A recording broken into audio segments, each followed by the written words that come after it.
Good morning, good afternoon, good evening. Welcome to our second installment of the Innovation Summit, Securing the Future of Work. I'm very excited to be here today. I'm Yonit Serkin. I'm the Managing Director of MassChallenge, coming to you live from Israel. And we're really excited to be working and supporting and part of a global conversation about what our workplace looks like, what are the concerns of business leaders, of team leaders, and of thought leaders. Before we get into it, let's just begin with a little bit of housekeeping. So we are going, because of the scale of this event and to help the management, we have intentionally disabled video, audio, and chat features for non-presenters and panelists. Anyone who has a question and is attending this webinar is welcome and requested and invited to use the Q&A feature in order to present any questions that you may have. And we are monitoring that consistently and constantly. Please note, we are recording this session and it will be made available following the program. And so you will be able to revisit some of the conversation that we are having today and take notes from that as well. I don't know about how you all have been taking it, but I have been overwhelmed and aware at every moment that we are in the midst of generational and systemic shifts in the way that we work. There is a global crisis going on that began as a health crisis, but has really changed the dynamic of our workplace, of our relationships, of the way that we engage with customers, engage with our business partners, and even with our very own close team. Over the course of the last several weeks and months, MassChallenge globally has been part of that conversation where the intersection of startups and corporates, business and academic leaders, government leaders, and others who are building today the platforms, the solutions, and the responses that will ultimately help inform the way we all do business moving forward. We began this series of conversations looking at the healthcare sector and the way that those companies and those dynamics are changing today. And so I'm really excited that we're continuing that conversation about what the future may hold for all of us and all of our lives with the way that we work today and how we keep our businesses not only moving forward, but also safe and secure, keeping our company safe, keeping our businesses safe, and keeping our team safe as well. We have a great lineup for you today. We're essentially taking part in 3 different conversations. I have the incredible pleasure to speak with Harry Mosely, the Chief Information Officer of Zoom, who is not only powering this conversation, but I think for so many of our businesses has become a word synonymous with the platform enabling the future of our work today.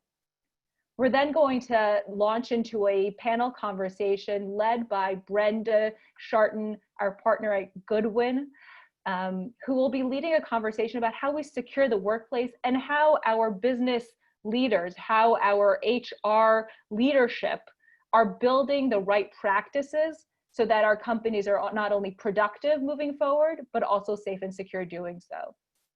And finally, we're going to enjoy a conversation between MassChallenge Global CEO Siobhan Dullea and Miriam Schwab, the co-founder and CEO of Strattic, an early stage startup which has created solutions not only for enterprises who are building those capacities, but is herself leading a growing team at one of the most dynamic and challenging times that all of us can remember. And so with no further ado, I'm going to invite Harry Mosely to join me up on the virtual screen here so we can talk a bit about how Zoom is approaching the future of work. All right, Yonit, and here I am. Ah, there you are. That was a great introduction. I'd just like to add one other thing. It's like, you know, unprecedented time for businesses, but unprecedented times for connecting with family and friends too. Absolutely, absolutely. I started I started doing a little bit of research when I realized that we were going to have this opportunity to speak. And I have to say, I don't think that there's been a word that's become so quickly a verb, a noun, and a platform and an enabler of all things like Zoom has over the course of the last several months. So I'm truly interested in knowing, how did your life change in just those few weeks in March? It feels like March 1st, the world was still at least the West was still moving forward. Life was sort of normal, and then everything changed. How did Zoom experience the change over those first few weeks of March? Yeah, so just to back up from the first few weeks of March, let's go to sort of like late January. It was January the 25th. I was actually flying back from Zurich to New York, and as we were taxiing down the runway on this Swiss Air flight, I put the newspaper down. I was looking in front, and I just basically spoke out loud, and I was saying, there must be something we can do. And I just read this article about how China was shutting down, quarantines were being enforced, etc. And this person next to me said, I'm sorry, I didn't quite catch what you said. And I said, sorry, I was just thinking out loud. And I said, I just read this article about coronavirus in my company. There must be something we can do to help. And she asked me who I was and what company. And I explained Zoom Video Communications. And she said, well, how do you think you can help? And I'm like, with the World Health Organization. So she said, well, I think I can connect you because I run the innovation lab for the United Nations. And that was Saturday afternoon, literally in Zurich on the runway. And then Monday afternoon, I was having a conversation with the World Health Organization. And that started a journey. And of course, at Zoom, we were observing what was happening, and we were seeing countries being shut down, schools being shut down, and we started opening up our platform. And my wife and I were talking about it at home. And on March the 1st, I was literally planning to fly to San Francisco. And at 3 o'clock in the afternoon, I got notified that the event had been canceled because of coronavirus. And so I canceled my flight because I thought, well, probably no reason to go to San Francisco. I could go to the office, but I can do that over video. And so I've been home now sort of since March the 1st. I haven't been to an airport since then. Yeah. So this is week number 18. Yeah. So every week I sort of do an update to the executive team. And I remember, so that was Sunday, March 1st, March 2nd, March 3rd was Tuesday. And at our management meeting, we talked about the notion of, well, what are we going to do from a Zoom perspective with coronavirus sort of slowly making its way around to the US. And we said, we'll let people, if they're uncomfortable coming to the office, they can work from home. That was, had work from home been part of the Zoom sort of we always had a distributed model. Yeah, we always had a distributed model, principally because we have because of our platform, and we've got people all over the planet. But we on that, I remember that Tuesday so well because we said we'll allow people to work from home. And then by the end of that day, we had closed the San Jose office. By the end of the week, we had closed half of our offices. By the end of the following week, all of our offices had closed. And now everybody was working from home. And it was an interesting transition from several reasons. One is, well, first of all, we have a great platform, and so that was easy. And we know how to use it. You had less training to do on the Zoom platform than the rest of us all had. Yeah, but there were some, not issues per se, but challenges. People, not everybody had the right equipment to work from home. They didn't have the right desk, they didn't have the right chair, didn't have the right setup. I mean, it's you think about it, sort of young family, both now working from home, kids now being educated at home. And I love to tell the story. It's like, with one person I spoke to, it was him and his wife and a 4-year-old and a 6-year-old, and they're trying to work from home, and the kids kind of believe that, well, mom and dad are home, so aren't they here to play games? Aren't they here for coloring? Aren't they here to, read a story? So they put duct tape on the floor, and they explain to the kids when they're on this side of the floor, on this side of the line, they're at work, and when they're on this side of the line, they're at home. And it's That has something not yet worked in my house, but if it's working for them, then that's some and remarkable. they told the kids to take a Post-it note. They had different color Post-it notes, sort of like, you know, green, I need your attention. Red is like a red Post-it note means urgent. Someone's bleeding. Yeah. So how is you know, you mentioned that in January you had a conversation where you had sort of vision that you could be impactful for the World Health Organization. I think today it's safe to say that Zoom is powering education, it's powering medical, it's powering all of these sectors that, at least for those of us on the outside, we may not have first associated. How has that changed actually your growth strategy? Has that really created other opportunities? Are these just moving up products that you expected to get to in the future? How do you approach your growth right now? Yeah, so you know, Zoom was architected and designed for the enterprise and sort of and industry agnostic. And so whilst that was what the design was, you know, we find ourselves sort of, and we support you name the industry, we support that industry on a global scale. But we also, you know, have industry specialities in education and in healthcare. And as we explore more and more industries and get more, you know, more immersed into those industries, we're creating specific features to service into that industry. So telemedicine is pretty big, financial services is pretty big, education is pretty big. And we opened up our platform to K through 12 because we fundamentally believe that education is the fundamental of society.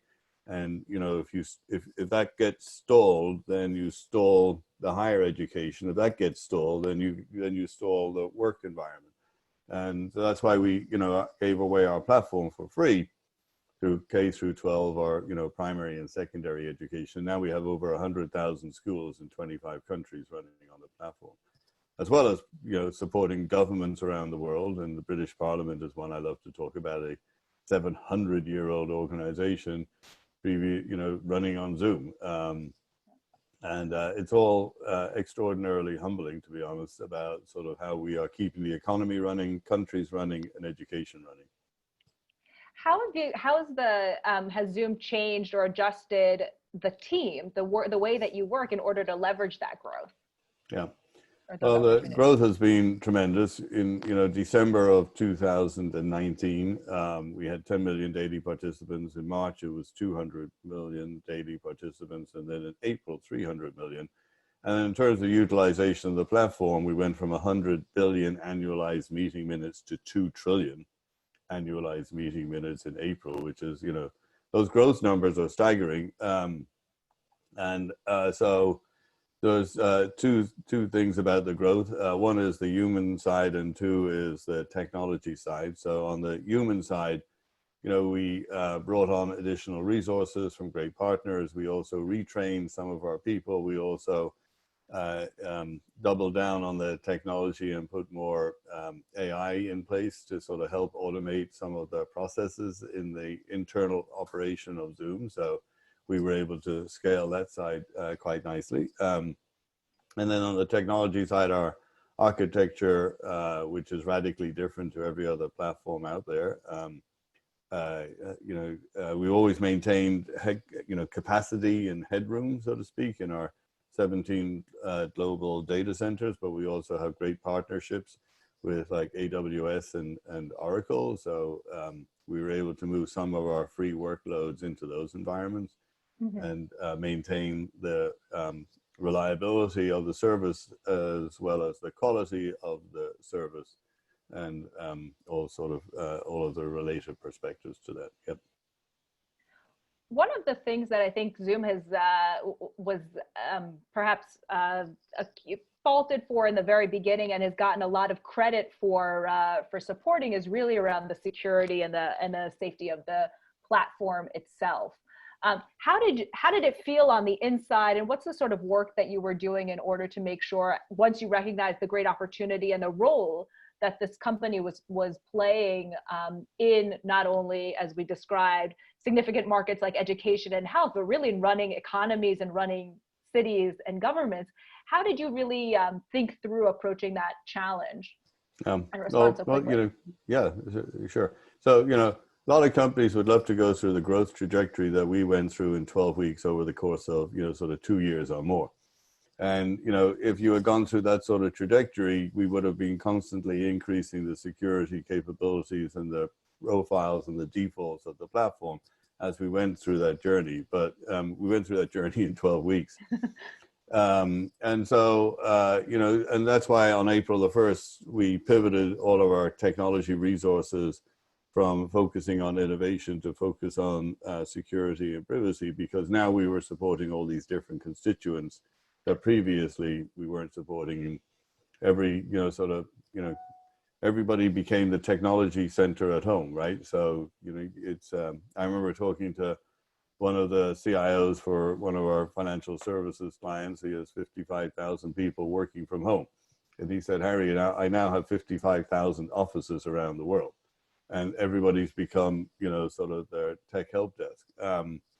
When you went into the schools, the profile of schools and the setup of schools is very different to the setup of an enterprise. And then you had all these domestic situations, sort of consumers who were downloading the app and now using it for, dinner parties, cocktail parties, birthday parties, church services, bar mitzvahs, you name it. It's like, if you haven't checked out onzoom.com, you should really check that out. There's some amazing, like skateboard, lessons are being done on Zoom. I don't know how you do that, but anyway, it seems it seems safer than taking a real one outside. There's probably less proclivity to fall. So so we had to pivot to support all these different constituents on the platform, and we did lots of great things during that time frame. We took all of the security controls that were always inherent in the platform. We bundled them together under the security shield. We changed the defaults. And not only change the defaults, but change the defaults for the different sort of sectors. So like EDU has a different default setting versus enterprise. We also did we also changed how the data routing and created a data routing tool so you could select the data centers in the geographic region that you wanted as an enterprise. We also did an acquisition, which we've never done before, the history of the company. We did our first acquisition, obviously completely over Zoom. So no in-person meetings, but wow. But so that was pretty cool, Keybase. And then we published our paper about true end-to-end encryption at scale for the enterprise on May the 22nd. And now we are busy at work, having got input from various different constituents, various different professionals, regulators, law enforcement, etc., about the specification. And we are planning to beta test that with some key clients in July and make that generally available in August.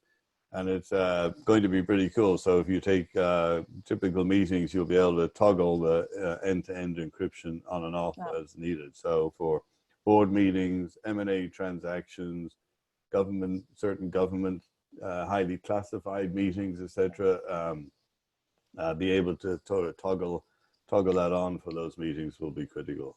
So really building those product services based on the industry or the sector and the level of. Yeah, and we're committed. It's like, if you look, I think it was April the 29th, we published an executive letter. It's on our website. Not just from Eric, our CEO and founder, but Eric and the entire executive team at Zoom, committing to not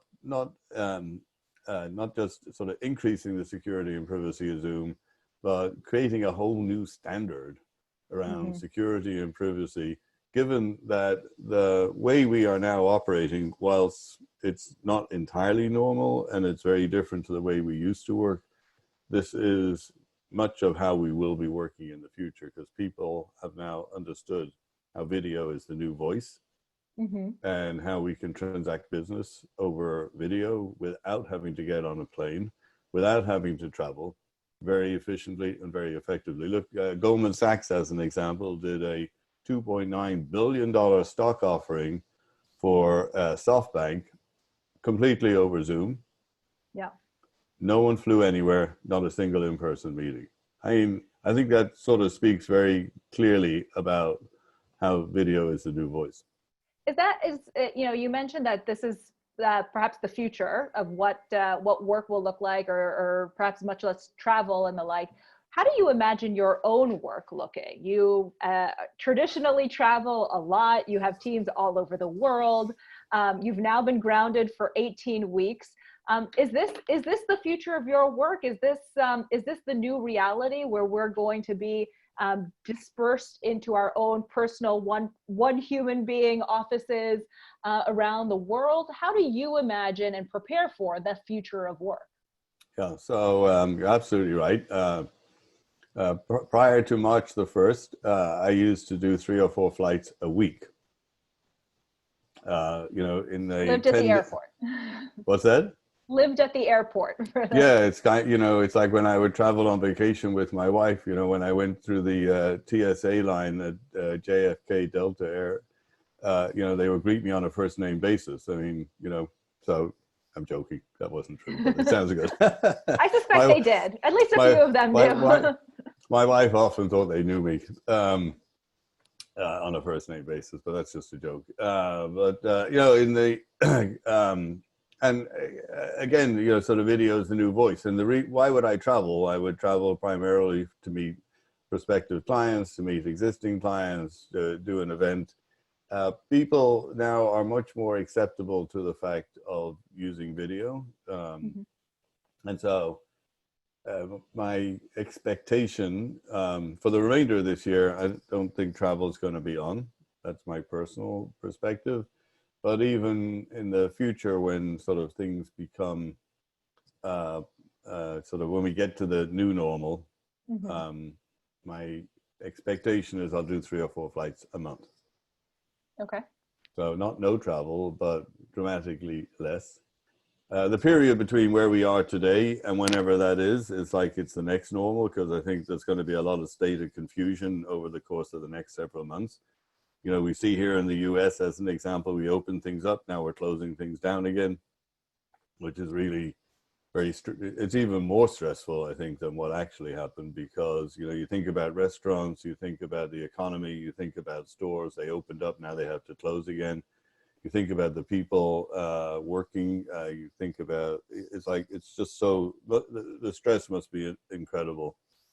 And so I think that sort of this next normal, which my guess is somewhere between the next 3 to 6 months, will be a period of experimentation.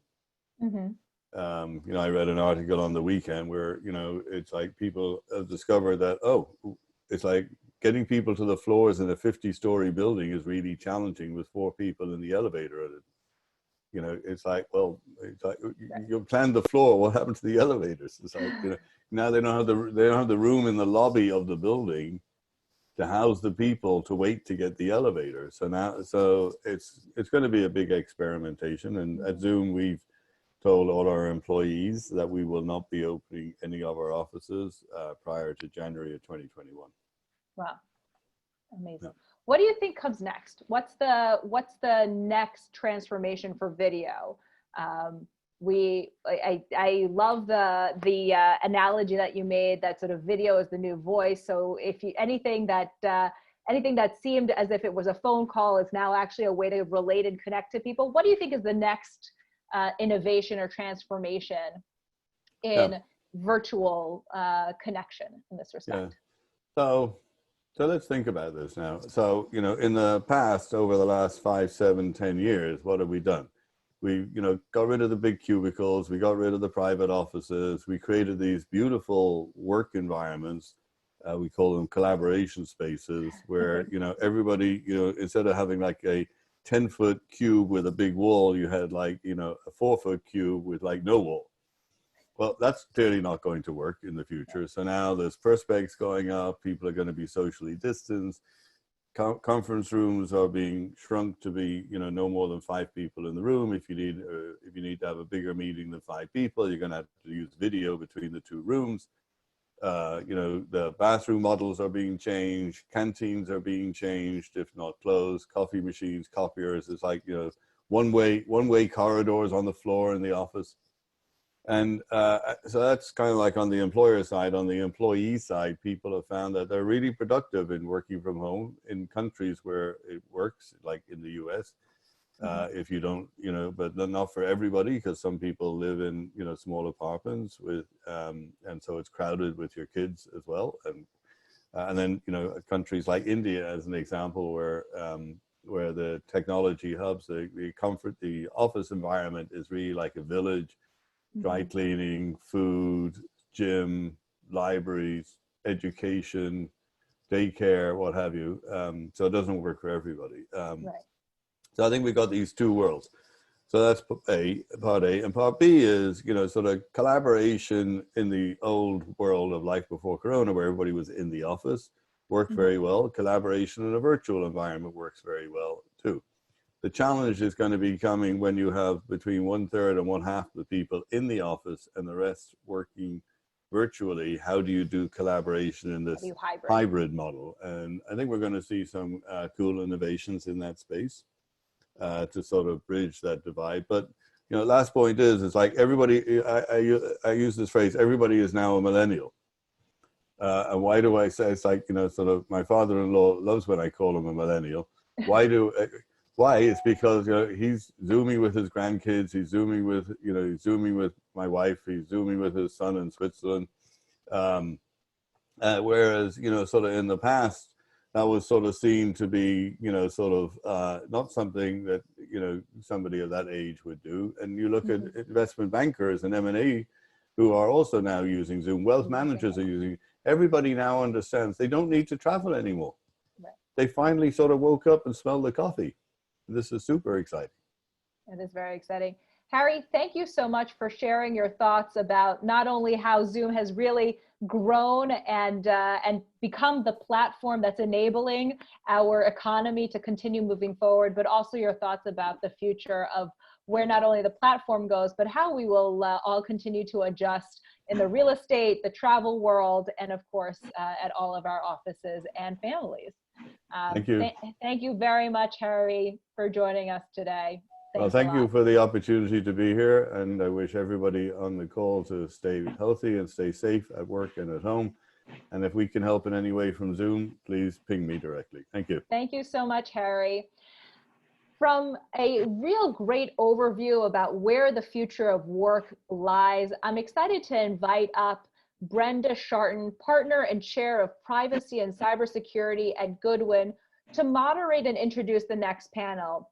The next panel brings together the two component parts of this. Not only how do we manage people, how do we manage teams and grow our capacity there around the world, as well as how do we now, with 50 or 60 or whatever number of thousands of employees having their own individual office, and what that means for our security apparatuses, how do we keep our companies safely moving forward during this next time?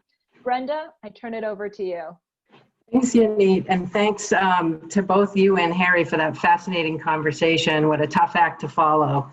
Let me first introduce the two panelists, Scott Sherman, who's a human resources and business leader, who's currently the Executive Vice President of Human Resources from Ingram Micro, Inc.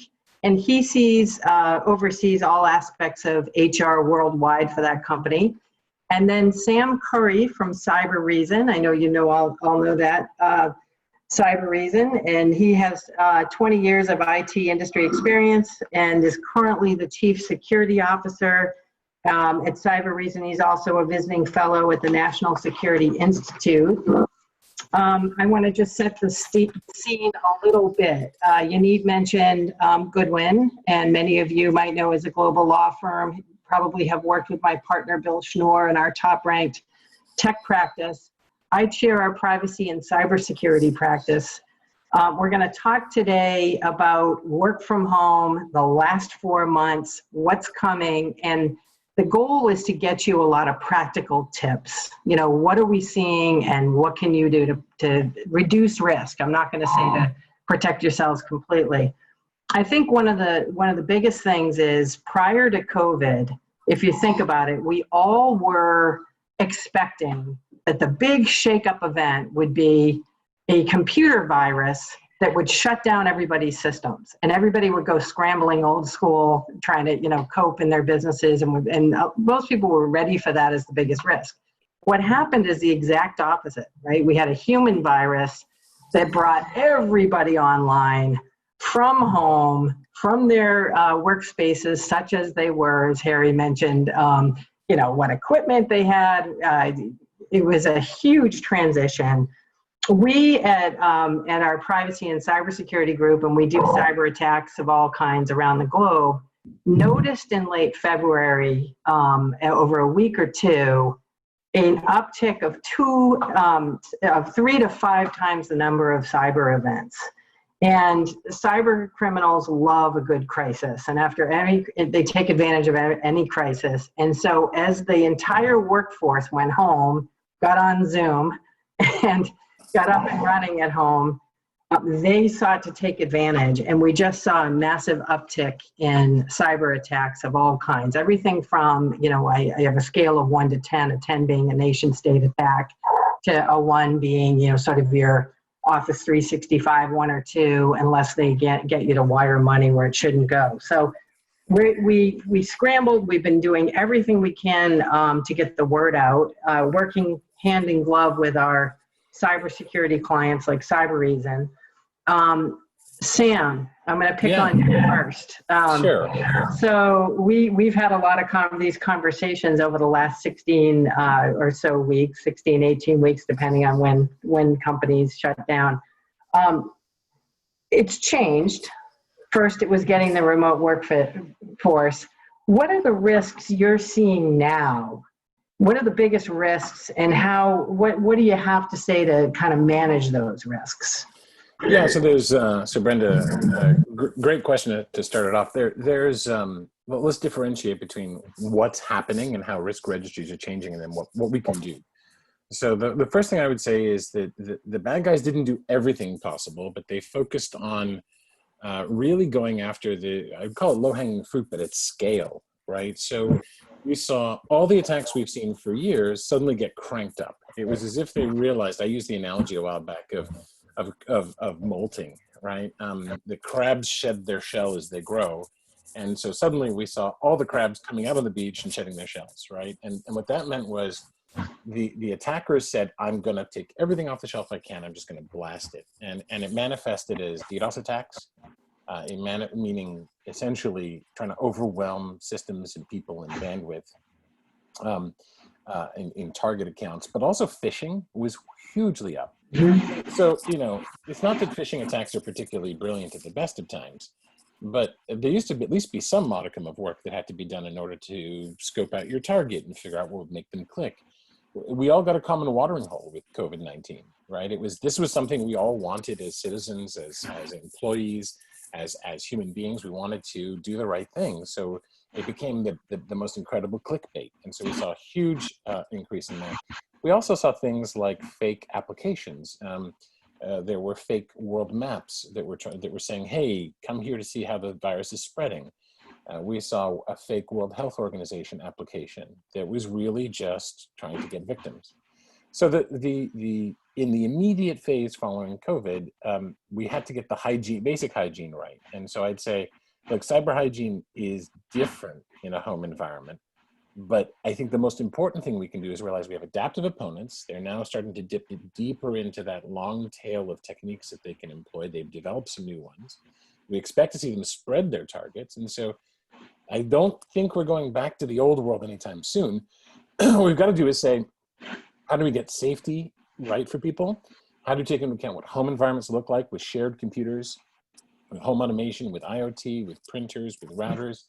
And rather than try to do everything, what executives, whether they're of the cyber stripe or otherwise, should do is maintain a risk registry of the most likely things and the most impactful things and burn those down. You can do anything, you just can't do everything. So I think it's about having a constant dialogue with security, and don't exclude them from core business problems, right? We're facing existential crises in many companies. Companies are like, what's happening in the macro economy? What's happening with employees? What's happening with our ability to deliver products and services? Include cyber, because cyber risks should be put into that same risk registry as everything else, not treated as a special flavor of things off on the side. hopefully that helps. No, that's great. I've heard many different statistics, all huge. Phishing and emails up 32 to 35 times. In some ways, it feels like 400%. 2,000. Yeah, I mean 30 plus times in phishing, but it feels like 2,000 all over again. Yeah. Right? Password resets and VPN tickets were the name of the day for a month and a half, right? Yeah. But hopefully that's settling down, and now we can start to get to some of the more, shall we say, some of the more advanced threats that are becoming more likely as time goes on. And I'd say the basic blocking and tackling hopefully is done by now. Yeah, and for the folks that are listening in, we promised practical tips. I think, and Sam, interested in your thoughts on this. I mean, a few different things. One, the biggest thing that we've seen on the attacks are this: please, if you do nothing else, get off this call and ask your information security people, do we have multi-factor authentication on all the company accounts? But that's a big way in, and make sure anybody who's in a position in your company to send money out, whether through a wire or otherwise, knows not to take changed wiring instructions in an email. We even had a hacker call and say, I know you need a phone call. And they actually called the company and said, this is John, and I'm telling you to do it. It was the hacker. So they need to, contact. Some of the other, and information security folks are having a moment, right? Not just Zoom, but the number of companies that we've worked with where I've heard the board or the chair of the audit committee say essentially a blank check, depending on what they're doing, depending on what the company's doing. We have many that are doing COVID research and otherwise, but education of employees, and that sort of dovetails into what are the lessons learned over the past 6 weeks that you would carry into the future? Some of the things that we've mentioned as you go into, I think you called it phase 3. Yeah. Yeah. So we went from a phase 1 that was before the COVID crisis, which we sort of knew, or we thought we knew. Yes, breaches happened and we didn't do security perfectly, but then there was this mad scramble, this radical exodus from the company, the company perimeter. For all that we've said the perimeter is dead in security for years, there is one. Like you go to the office, you're on a different network for most companies. There are firewalls and DMZs and what have you. So then we went radically outside and we said, okay, baselines have changed. What we consider to be normal or abnormal is now different. And we sort of got used to the second phase. Now, there was an urgency going from phase 1 to phase 2 in the business that said, if not a blank check, we're willing to listen to and revisit things that maybe we haven't been doing in order to get it right in this brave new world. But now we're going into, I'm calling it phase 3 because it's not phase 1. It's not go back to the office. It's those machines that went home, or new machines, or new services you've never used before are going to get brought back inside the firewall. And especially if it's a bouncing in and out, as I think it's likely to be. Is your company going to go to more people working from home? Or I prefer to think of it as getting into a state where you're almost like an internet cafe ready. You can work from anywhere.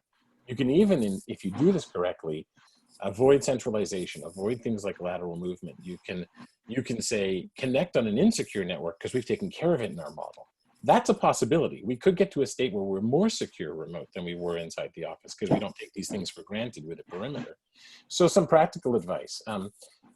Renew the dialogue with the cybersecurity department, right? Make sure that the risk register, you understand what it was in phase 1, what it is in phase 2, and that it's different in phase 3. And if your cyber folks aren't telling you that, hey, they have different concerns in this phase, rather than maybe put them on the spot, ask them to prove the case, right? And it's not just a hybrid of 1 and 2. So for instance, maybe it's time to set up a clinic inside the building. If your system is behaving strangely, bring it and we'll check it, phase people through it. And multi-factor authentication, right? If somebody's one day working at the office and one day working at home, they are effectively working from anywhere.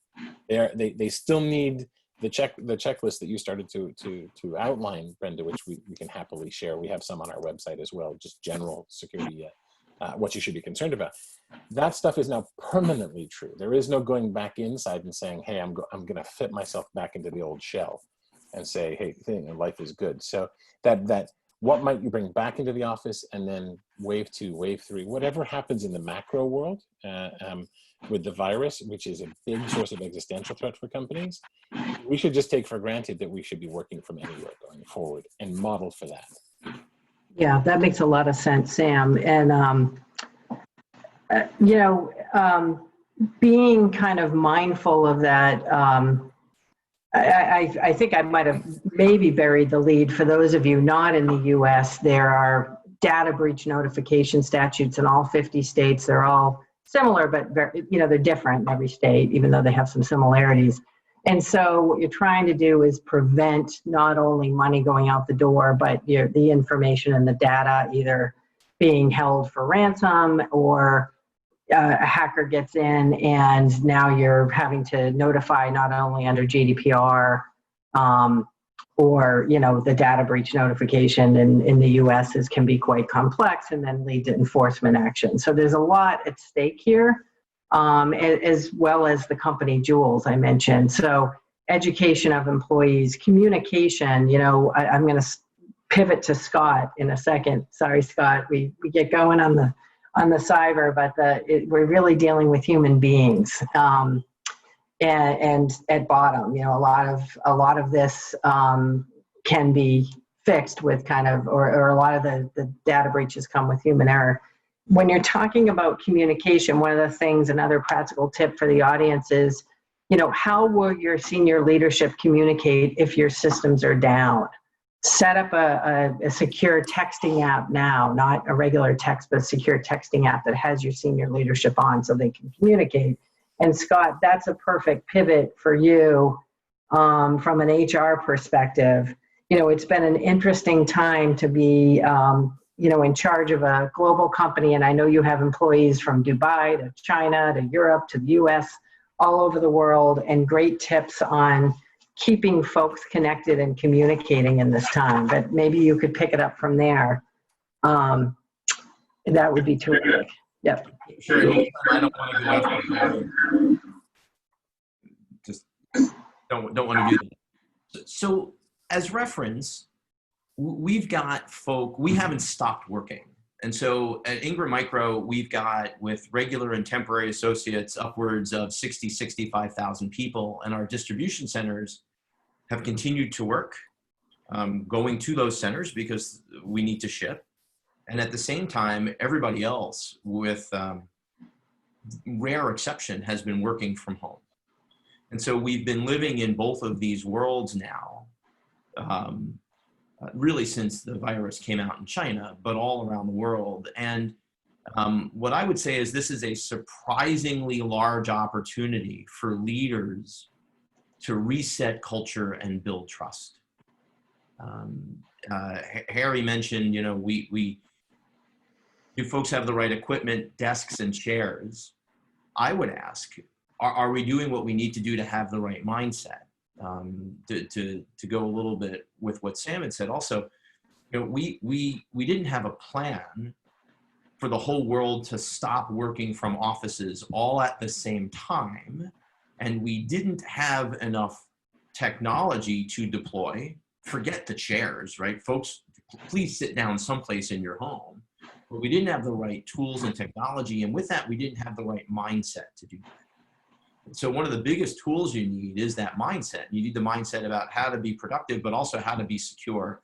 And we have at Ingram Micro faced many of the things that Sam was just referring to, and including the multi-factor authentication phishing attempts, right? They're getting really good. And if you're a call center associate of ours in Manila, working from home for the first time with spotty internet, you may be quite gullible in those situations. And so working that right mindset. Communication really, Brenda, is the key to all of this. And I say there are three things about communication all the time. It's frequency. The best form of adult learning is to repeat ourselves. It's transparency, but it also requires specificity. And many of us confuse transparency with specificity. At the end of the day, we really want to know how this affects us or the people that we know. And communicating in that way and behaving in that way with courage has this unprecedented opportunity to build trust. We've actually not seen our trust scores higher. As an HR person, I never thought that through crisis, we would get trust scores of upper 90%. I just wouldn't have seen that. And I wouldn't have thought that by communicating in this way that when we have cases, because we've now had over 200 cases in the organization, our attendance doesn't drop. And so I think this is a lot about communication. Now, you asked about some tips, so let me be respectful of time and provide some tips. The first is, this is an important time to define what our cultures are going to be. But I would make those discussions and decisions purposeful. As an example, we've been a non-work from home environment. We've been a non-work from anywhere environment. We've been a work from your office environment for the most part, unless you're in an airport, and then work from there. We're going to reset the culture. It will certainly include much more flexibility in the work location, but we're going to go back to the office first. Sam, to your point, it's going to be in the office then out of the office as we look at density, but we're not going to just reset our culture from where we are. We're going to be really purposeful about doing that, understand what's important. And also, what did we learn that we don't need to do anymore? Like, this is a great time to say, what have we forgotten to do and did it matter? And then reset our cultures that way. As it relates to work from home, this is not regular work from home. This is some version of a work from home because you can't work from anywhere else if you're working from home, or a hostage crisis or whatever. And in normal work from home environments, our kids are not pulling out our legs. We're also not providing childcare and being educators. And so it's different. And we need to respect that. We need to really work hard on remaining connected. And I actually find that conversations are more intentional right now because I'm just looking at Brenda on my screen. I'm not looking at the person walking in front of my office who wants to get 2 minutes of time. And so use those opportunities to remain connected, but understand that the workday feels like, this is the longest Friday, March 13th I will ever have in my life because it feels like it hasn't stopped. But for normal human beings, their day starts and stops at about the same time. And a lot of the productivity increase that we're getting is because people aren't driving back and forth to work. But we need to remember boundaries. Our people are telling us, all right, just because I'm working from the same place I live and live from the same place I work doesn't mean I'm working 24/7, 365. And that's important. We have to find ways to really address cabin fever and the childcare issue. So there are some smarter wineries, as an example, that are sending out small portions of wine, 4-ounce portions instead of 750s. And they're doing wine tastings where you can actually taste all 5 wines and still wake up the next morning without a hangover.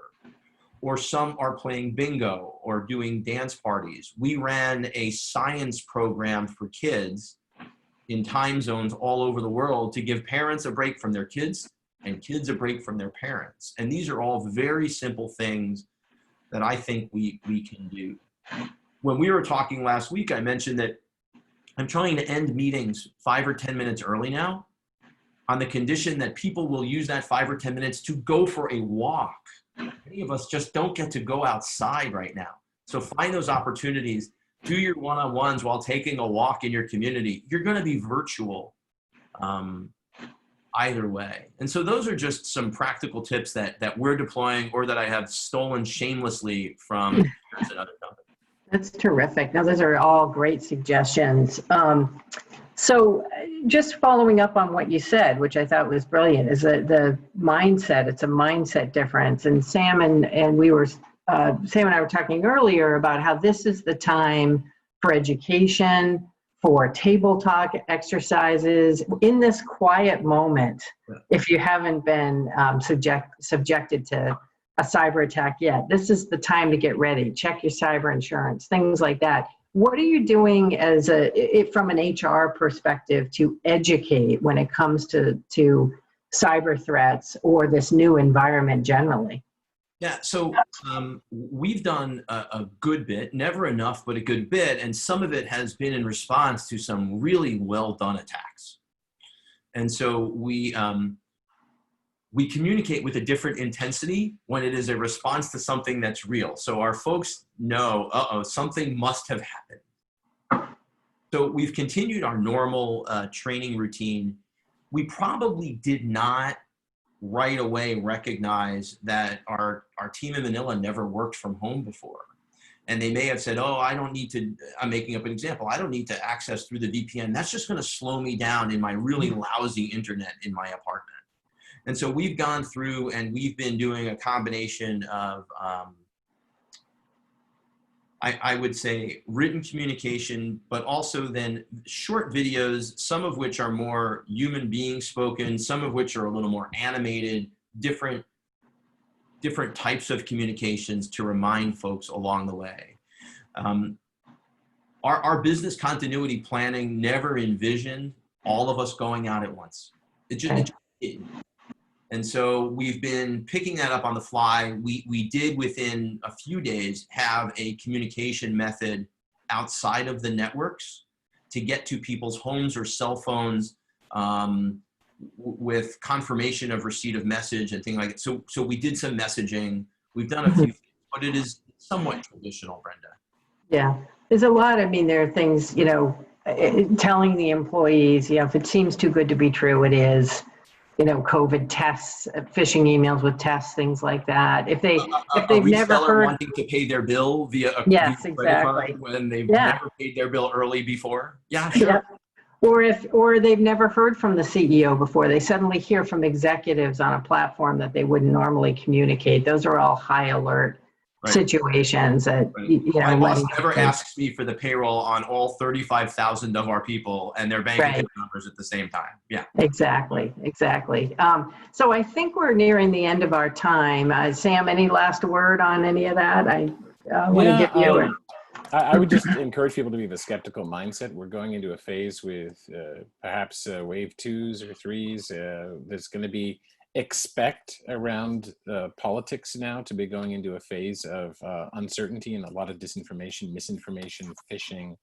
But I loved your point about tabletopping, right? So now is the time to practice. This is in fact peacetime. It's a weird peacetime, but it's time to get ready for what comes next and practice healthy skepticism, right? Like Scott's point about, hey, you probably don't get this from the CEO. You might. So don't respond directly, check out of band, right? Because I know my CEO has tried to call people and they've been like, wow, how did that happen? But 35,000, yeah, that's not happening. So Right. Well, terrific. Thank you both for joining us today. And Yonit, I think it's back to you. Thank you so much, Brenda, Sam, and Scott. I took a lot out of there, not only having a healthy skepticism about what it is that we see and what it is that others might be asking of us, but also using this time to reset culture, to build trust, and to realize that our concerns today may be different than what they were previously, but that we need to continuously adjust with that. Now, Scott mentioned that he leads HR for a company with 65,000 employees all over the world. And Sam, of course, is represents one of the leading cybersecurity companies in the world. But this is a process, or this is a challenge that's really affected companies across the growth spectrum. And so I'm really thrilled to invite up our final two speakers, Miriam Schwab, CEO and founder of Strattic, which is a MassChallenge 2016 company based in Jerusalem. Miriam has been leading her company through an incredibly exciting, what started off as an incredibly exciting 2020 with a significant capital raise and Series A, and now managing a team that's growing during a period of seismic change and challenge. And speaking with her will be Siobhan Dullea, who is our CEO at MassChallenge. Siobhan has gotten to the opportunity to sit on both sides of the entrepreneurship table, both as a founder and C-suite executive of a growth stage startup through their acquisition, and now today as the global CEO of MassChallenge. So Miriam and Siobhan, I turn it over to you. Thank you, Yonit. So, Miriam, nice to talk with you again. So before we even get started, why don't you talk a little bit more about Strattic? Okay. So my background is in the world of web development, specifically with regards to WordPress, which is the and still probably fastest growing content management management system on the web that now powers about 37% of all websites on the web. WordPress is amazing, but has some major pain points related to speed and security. I felt that as a service provider, I was running an agency looking for solutions, and that's how I came up with the idea for Strattic, where Strattic converts these websites into a headless and static architecture in one click. And by doing that, it makes these websites into the fastest, most secure, most scalable websites they could possibly be. No need for coding on the side of our users. They don't need to learn anything new. So Strattic. Great, thanks. So how do you, so how have your customers' needs changed since? So thank you for telling us about your company, but I'm sure that your customers' needs have changed over the last, like everyone's changed over the last 3 months. How is your role in their security, but also how have their needs changed since the world changed? So far, what I think we're seeing is that our customers are putting a stronger focus on the asset. So whereas, like many of the panelists mentioned, they would fly to meetings, Harry was mentioning that.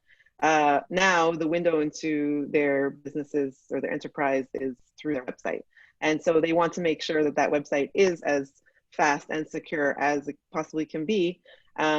And so they're paying, I think, more attention to that. That's my sense. And from that point of view, also a lot of businesses that weren't creating new digital assets or weren't growing their existing ones are now doing so at a more extensive rate. So sorry, I understand my video is freezing. I'll try to It was going on and off a little bit. It looks better now. But that was really interesting about their front door to their company is their website now, because no one's leaving their homes or leaving their cars. So they're going into the website. So that's interesting. You also got funding earlier this year. So you raised $6.5 million, I think. So how are you going to use that? And has it changed at all since what you originally thought you were going to use it for? Has it changed? So we are very fortunate that we closed that funding round right before, pretty close, like a few months before COVID really ramped up and shut a lot of things down. And our plans actually didn't really shift. We're also fortunate about that. Our plans were related. We had certain about product development, some R&D, different features that we were planning on rolling out, and we actually stuck to our in a really good way. We all went into COVID concerned how the productivity of the team was going to be. We would be on stand-ups or internal meetings, and kids would be climbing on team members, and how are we going to all work with our kids clinging to us and around, and like someone else mentioned, we're supposed to be teaching them too, and who knows what. Our productivity stayed the same, may have even improved. So we haven't changed course, and that includes our hiring plans. During COVID, we froze hiring more or less, like during this height of it. But once things started to kind of stabilize, kids here started going back to school and things like that, we got back to things as planned, and we reopened our hiring and are hiring relatively aggressively. Our perspective is that we want to come out of this in the strongest way possible, and there will be some ending point, and at that point we want to have a strong team and a strong product. We're focusing on go-to-market right now, and we want to ramp up and address the needs of all of those companies that are looking to strengthen specifically their digital assets.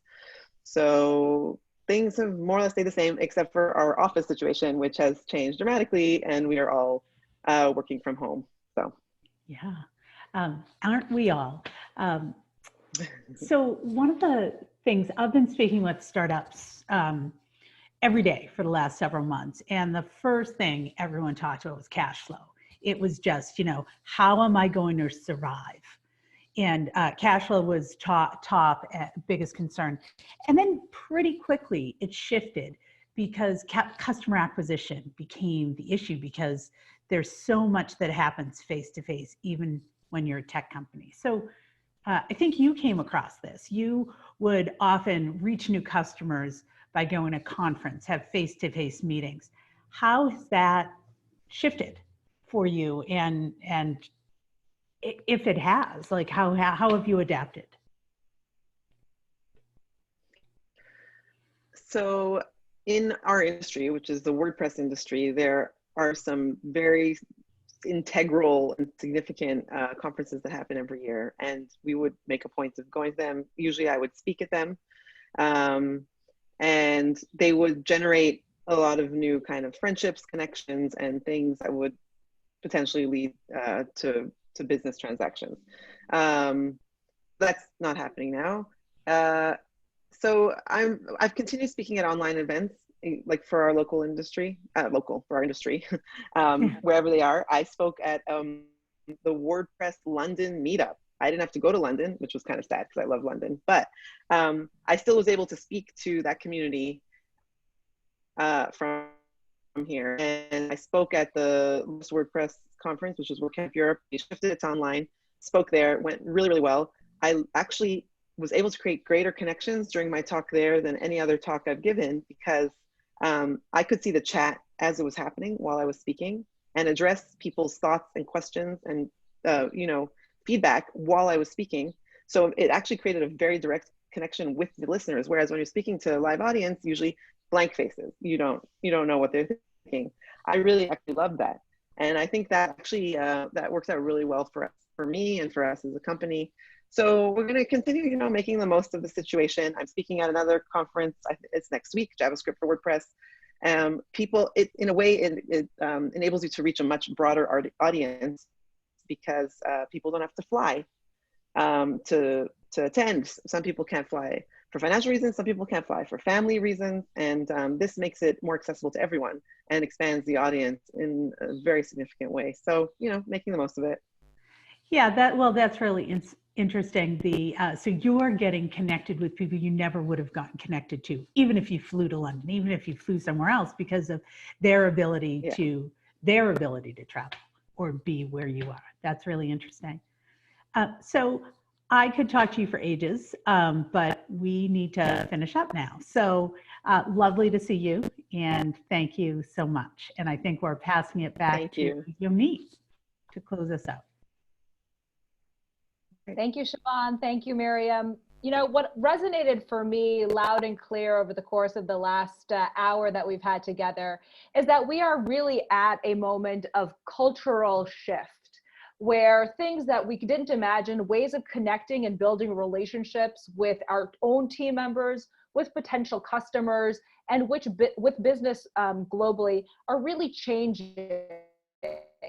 And that the platforms that we've built, whether they be Zoom or securing our websites and our platforms and our access, these are really requiring change and adaptation in order to enable our continued business growth and our continued business practices.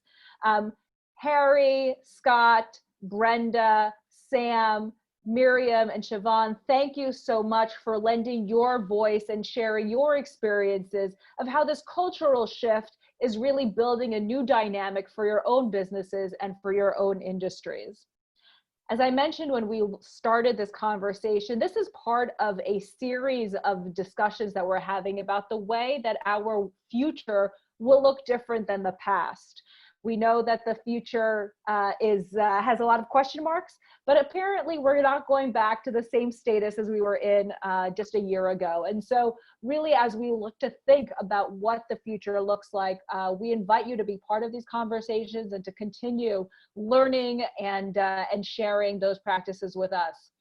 Our next conversation will be on July 14th at 11 a.m. Eastern Standard Time, 6 p.m. Israel time, with the MassChallenge Summit, The Future of Financial Services.